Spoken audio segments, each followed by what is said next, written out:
Manali trip पर आए हुए सभी अचीवर्स का मैं वेलकम करता हूं, स्वागत करता हूं। और अभी जो आपके चेहरे पर खुशी है वो मैं कामना करता हूं कि हमेशा बनी रहे। हमेशा आप इसी प्रकार मुस्कुराते रहें और हमारे साथ कंधे से कंधे मिलाकर आगे चलते रहें। अभी सर ने मुझे बोला कि फ्यूचर प्लानिंग बताइए, तो फ्यूचर प्लानिंग जानने से पहले हम फ्यूचर प्लानिंग तभी समझ पाएंगे जब हमें ये पता होगा कि कंपनी ने अब से पहले क्या क्या किया, कंपनी किन हालातों में शुरू हुई और कंपनी ने क्या क्या किया है। अगर जब तक हम ये नहीं समझ पाएंगे कि कंपनी ने क्या क्या किया है, तब तक हम कितने भी आपको बताएं, आपको नहीं समझ में आने वाला है कि कंपनी क्या क्या करने वाली है।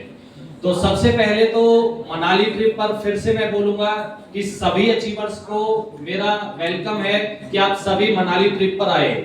और रियल में मैं आज गदगद हो गया कि इतनी क्राउड, इतना भीड़ इकट्ठा देखने के लिए मेरी आंखें तरस गई थी, क्योंकि वो दिन मुझे याद है कि इससे भी बड़ा हॉल था जब हमने शुरुआत की थी पहले समृद्धि की, और मेरे साथ पहले टूर पर सिर्फ 15 अचीवर्स आए थे।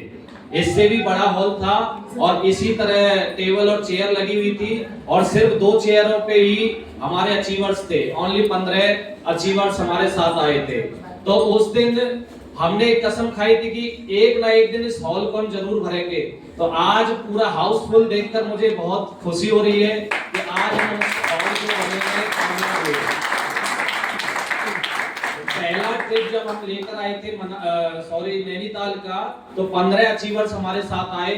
उसके बाद दूसरा ट्रिप जब हम दार्जिलिंग का करने वाले थे, तो दार्जिलिंग का जब टूर हमने ऑर्गेनाइज किया तो मात्र 32 से 33 अचीवर्स हमारे साथ थे।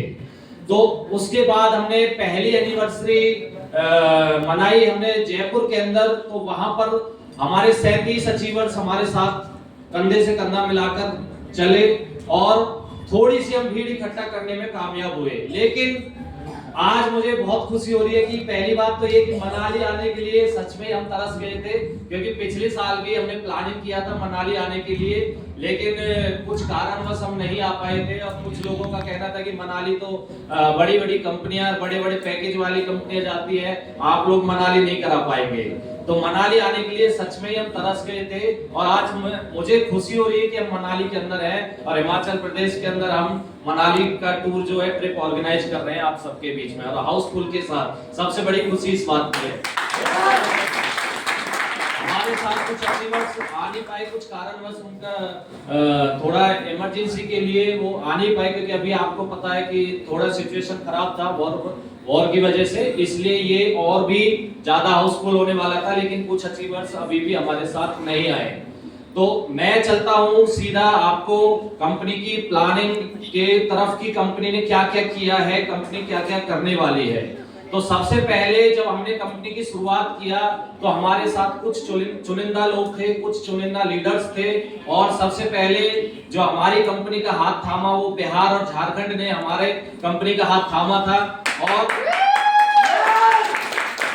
एक कसम खाई थी कि कंपनी हम सब की कंपनी है, एक ऐसी कंपनी का निर्माण होगा जो पहली बार एक लीडर की कंपनी कहलाएगी, लीडरों की कंपनी कहलाएगी। क्योंकि मैं तो शुरू से ही एक बात आपको बोलता आ रहा हूं कि मैं सिर्फ आप लोगों का एक जरिया हूं, मैं एक सर्विस प्रोवाइडर हूं, कंपनी तो आप लोगों की है। जब हमने इस कंपनी की शुरुआत की तो हमारे सामने बहुत सारी चुनौतियां थी और बहुत सारे नेगेटिव पर्सनों की लंबी कतार थी जो हमें गिराने के लिए खड़े हुए थे। कि बहुत लोगों ने बहुत कुछ बोला कि ये कंपनी कोई एमडी नहीं है, कोई सीएमडी नहीं है, ये कंपनी कैसे चलेगी, ये तो लीडर लोग हैं, लीडर थोड़ी ना कंपनी चलाते हैं, मैनेजमेंट क्या होती है, इनको कुछ नहीं पता है, कंपनी नहीं चल पाएगी। तो बहुत ने ये तक बोल दिया था कि 3 महीने, मात्र 3 मंथ कंपनी चलेगी, क्योंकि 3 मंथ से ज्यादा फ्यूचर ही नहीं है इन लोगों का, क्योंकि इन पे कंपनी चलानी नहीं आती। कुछ लोगों ने तो बोला कि एमसीए क्या होता है इनको तो पता ही नहीं है, कि एमसीए में रजिस्टर्ड करने वाले हैं, एमसीए के बारे में भी पता नहीं है।